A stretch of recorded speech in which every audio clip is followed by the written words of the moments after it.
Hey guys, welcome back to some more Guild Guardians. Before we get into today's content, I wanted to cover the patch notes. As you can see, guys, they have been just literally avidly working on smashing bugs, polishing the gameplay, changing a lot of things, making it a smoother experience.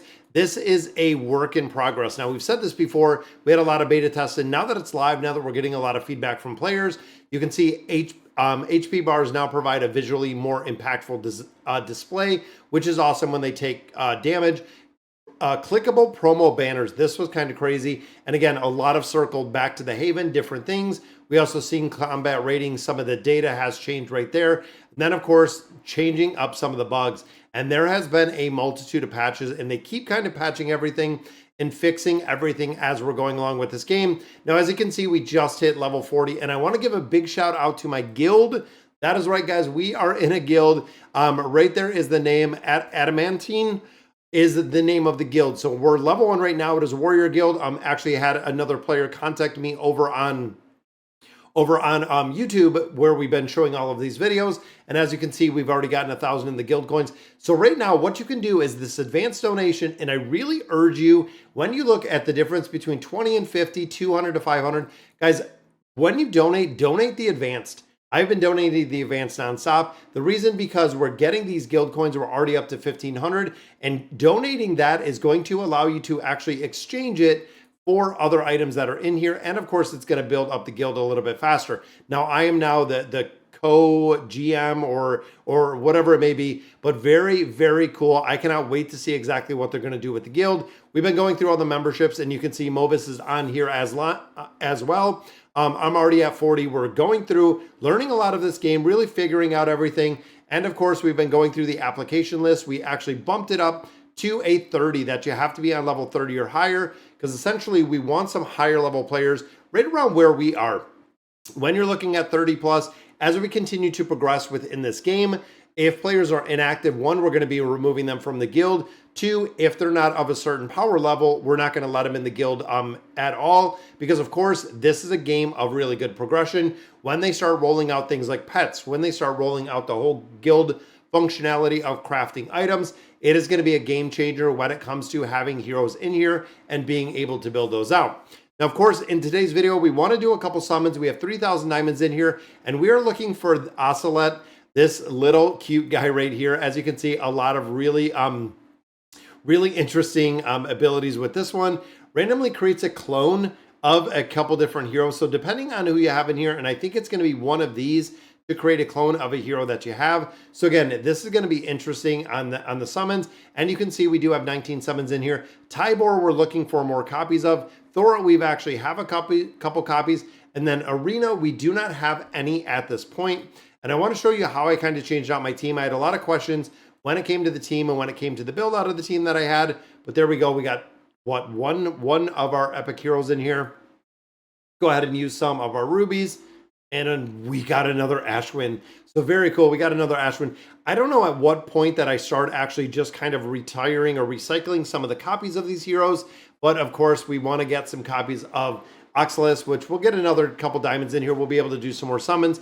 But I want to look at, again, my team that I'm using in here. I want to share with you guys. So right here is Ashwin. Now, Ashwin, of course, is a core 1, meaning that we have used the Radiance. We have been building them up a little bit further.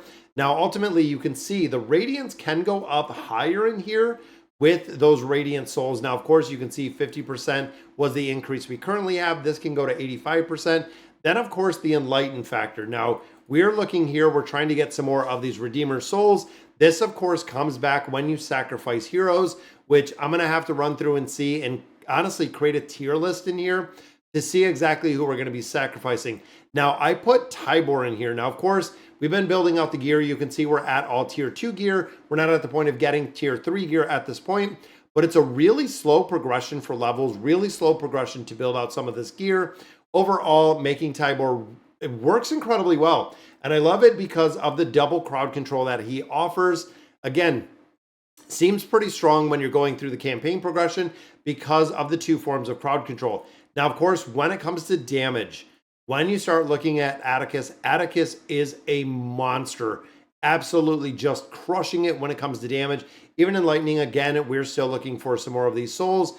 and it shows 0 of 0. So I'm not sure at this point if there was an update or a change, because I was able to build these up a little bit higher, actually taking them right here, as you can see, to the 6-star without needing any of those cores. And then of course we did build out right here with grind. Grind is a little bit higher at those 5 stars right now. I have another copy of grind, but of course, again, we don't have the keeper souls. Really kind of questioning between grind and then also looking at Brund to see if we do have another tank. And then healing wise, we are still sitting on Flicks. We have another copy of Flicks, and I'm wondering if, see, Radiant Guardian cannot be used to enlighten non-Radiant Guardians.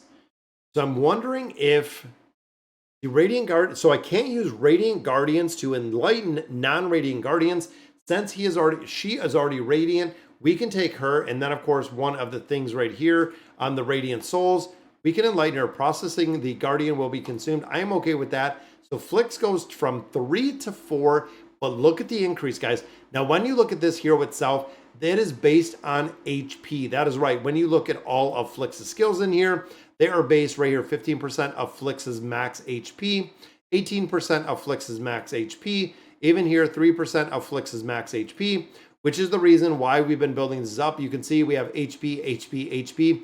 As we continue to build this up a little bit further, and we're also getting that 10% stat boost when equipped to Terra Guardians. So again, we're starting to build this up a little bit higher, and I'm getting Flicks' HP up a ton. Now, of course, Thorit, I had Thorit for a while. We're not using him currently. I've seen, and I've been making a lot more progression when it actually comes to using the heroes that I just showed you, and I took Thorit out of there as a support hero. Now, one thing that I want to say about Grizel is a hero that a lot of players do use and a lot of players really work on. You can see we have double crowd control in here. Problem that I find with this hero, every single time that I use her in the campaign, she gets literally run over. She gets and dies very, very fast. Unfortunately, I don't have the survivability with her. Even when I built her up much higher, didn't have the survivability. Now, with that being said, when it comes to the PvP aspect, she is broken in PvP. She is an absolute priority as a support hero, as a damage dealer, as a crowd control hero. Very, very important with the PvP aspect. And of course, we're still waiting on those the souls. Everything just needs souls. That's literally the stopping point of where we're at, is getting all of those souls. And then, of course, looking at more copies of Thorit, looking at more copies of Ashwin. And I'm almost wondering, you know, if we go ahead and we sacrifice some of these double copies, triple copies, it gives us souls out of here. But as you know, if we don't have the Ascended or the Awakened hero in there, we are not getting any of our flames. So even here, that gives us 2,000 down here if we go ahead and essentially burn the NFT. But anything that is not the NFT, we are only getting 500. Even looking at the regular elite heroes right here, we only get 200. So again, we're going to have to wait, and it's going to be a considerable amount of time with our recycles in here that we're actually sacrificing all the heroes. Now, these are the ones that I summoned today, but you can see 80, 20, 66. There were some of these that I needed like 2,000 plus to actually build up. So it's going to take a long time to build them up to enlighten them further. Even right here, guys, we need 2,000 Redeemer souls if I'm not redeeming or if I'm not recycling some essentially of our red heroes. So if I take, we look at our Redeemers and I redeem some of these, going in here, you can see with the Redeemers, we can get a couple hundred every time. So even getting up to, you know, that 200, we would have to burn through a lot of our elite heroes right here to actually have the ability to build up our legendary heroes just based on what we're seeing right now. And of course, with the Radiance chance, once we start adding more stars on there, they get exponentially stronger, which is the way the game is built. So it's going to take a long time to go ahead and build those up. Now, of course, looking at our energy is full. And we've talked about this before. When it comes to inventory, is this one right here, guys, the energy booster. There's a link down below for the energy booster. Now, if you're serious about playing Guild of Guardians, energy booster is 100% an absolute must-have within this game. It is something that is totally required. Now, of course, we get some daily goodies in here. We get a few other things. I've also got this box of souls. Now, using this again, it seems like we have, what, 10 of these, so we can get another 100 souls. I'm going to have to see exactly who we want to build out. But you'll also notice that I have a lot of fragmented heroes as we continue to get the fragmented heroes, and that's why we were kind of talking about the energy. Every time that my energy is capped, I go in here and I make sure, just like I did before, that we actually farm all of this out. The challenge 2, the challenge 3, that we go ahead and burn this through sweeping, getting not only some diamonds, we get some scrolls out of here, but we are also getting hero fragments, which I absolutely want to get. And you want to farm up as much as possible. There is never going to be a point through the recycling, through the sacrificing, that you're not going to use these hero fragments, which again, here we go. We got a lot of those fragments out of there. And I'm also wondering with the heroes, if I swap to a different hero, so if I actually drop out of Flicks, but I want to make sure I keep my energy right around 5, because of course we get energy back every 55 minutes. And I usually burn through all of my energy right before I do log off. Now, of course, you can see we have one endless ticket here. We have another 1.5 hours before it refreshes. Have to make sure absolutely that I use that endless ticket, because if you're not farming this part, it's going to be incredibly difficult to get through. Then, of course, the rush is coming up pretty soon. The arena, we haven't had much luck with, but you can see we lost 20 points. If we can win one of these battles, we're getting 80, there's 90 in there. If we can actually win one of these battles, it's pretty good, because of course, when it comes to the rewards, this is good to get your arena tokens. Arena tokens, of course, can be swapped. And then, of course, as we get further in here, big arena tokens in there, which can ultimately land us in the shop.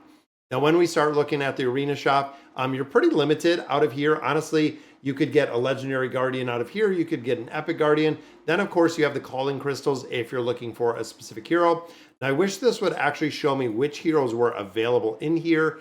Unfortunately, at this point, we have 11 more days before the refresh, but I'm not going to have enough within there. Now, the endless store. One thing that I noticed, and I'm not sure about right now, guys, maybe one of you guys can answer this, is you can see we have Ashwin sword right here, available 5 of 5. So we can actually buy 5 of Ashwin swords. I'm not sure exactly. And of course, it says powerful guardian gear that awakens latent skills, improves a random skill when equipped to the correct guardian. I don't know if I buy a couple of these swords, not only to put one on Ashwin, but a couple to put on other heroes. I'm going to have to see what we can get out of here and buy essentially a couple of these to see exactly the usage and how they work. Now, of course, we talked a little bit about the guild store. We've done and donated 300 of our diamonds in there, giving us the ability to get 1,500 stones, which of course can give us a few more summons. We have advanced material chests, and then of course some advanced material boxes, which are a little bit cheaper. But if we were looking to get some advanced materials, we can actually build them out of here. Now, you also notice there's a limited discount one. When you're buying stuff in this game, you have to really pay attention to what you're buying, because you can see even here 10 summons is 6,000, which means they're 600 each. If you look 2 here, that's 400 each. If you look 3 here, that's 300 each. So again, the cost basis for this, you have to pay attention to when you're going through here. Now, of course, these we're buying kind of on a regular basis. I'm saving my diamonds for some summons. There's an epic guardian shard. And again, thinking that 300 diamonds could yield us a full hero, at least when we do a summon in there. We know we're getting a hero, might be a hero that essentially we recycle, but I don't know if these are worth it to buy it, because essentially if you need 60 in here, I mean, you're spending what, 800-900 diamonds in here to get a hero. Definitely could be worth it at 900 diamonds, because chances are if you're using 900 diamonds for a summons, you're probably not going to, chances are you couldn't get one. But also, if you're going in and doing the regular summons, you could use those 900 diamonds and pull a legendary hero versus an epic, which again, we're going to have to see exactly kind of how that all shakes out within getting these heroes. Let's refresh this, guys. And I want to see if we can get someone. There's 25, this hero level 31. So brand new to PvP. Let's go ahead and drop our big team in here, which we already do have built. I feel like some of these heroes, and again, we can kind of run through here, get a couple more points in here. Very cool, though. I like the PvP aspect. I think the 2 heroes are probably very strong, or could be, maybe not. But again, looking at some of the heroes, I feel like I have to swap out my support hero. So swapping out Flicks, and I'll show you the one that I was kind of thinking of swapping out Flicks for. And you guys can let me know the thoughts as well. So let me hop in the Guardians. And we were actually eyeing this Guardian right down here, which is a healer right here, Aquarius. So I don't know, again, if Aquarius, very similar kind of in the build, but looking at the skill, makes the lowest HP ally invincible for 5 seconds and increases the attack by 50%. That is a pretty big buff. They're making the hero invincible on the ultimate, increasing attack by 50%. Pretty strong there. The lowest ally recovers HP equal to 250% of the attack. So again, this is very different than what we see of Flicks, because Flicks, of course, is based on the HP. This hero is based on the attack. Extra HP recovered is converted into a shield. So again, thinking of survivability for, a hero, this could make a big difference. Then, of course, increases the defense of all allies by 20%, up to a 40% defense increase, which is kind of crazy with the hero. Again, some of these heroes like this, I feel like I need some more copies. I need to enlighten them a few times to really get enough stars on it to essentially make it viable for where we do have Flicks, for where we do have a couple of our heroes. I feel like the viability has to be a lot higher, or I'm going to have to go ahead and look at that. We have 300 of those already. You know what? I'm going to do it, guys. I'm going to go ahead and enlighten the hero. That gives us another almost 8,000 HP in there, but that does take Flicks to 5 stars, which means we need a couple more. Now, of course, when it comes to the elite versus legendary, they are a lot cheaper. They're wicked cheap in comparison to essentially where the hero is in being built. We're going to have to level up a couple more of these, of course, starting with the boots. We've been running out of money. So gold in this game has been incredibly difficult to go through, but there we go. We knocked out our daily right there, which is of course what we want to do. Daily quests, you have to get this chest. This chest is vital, just like it says, vital to making your progression in here. Have to be doing this. Adventure, again, is going to kind of come with time. Achievements, the same. They're going to come with time. But overall, guys, that is going to do it for today's video. Let me know in the comments what you guys think. And as always, thank you guys for watching.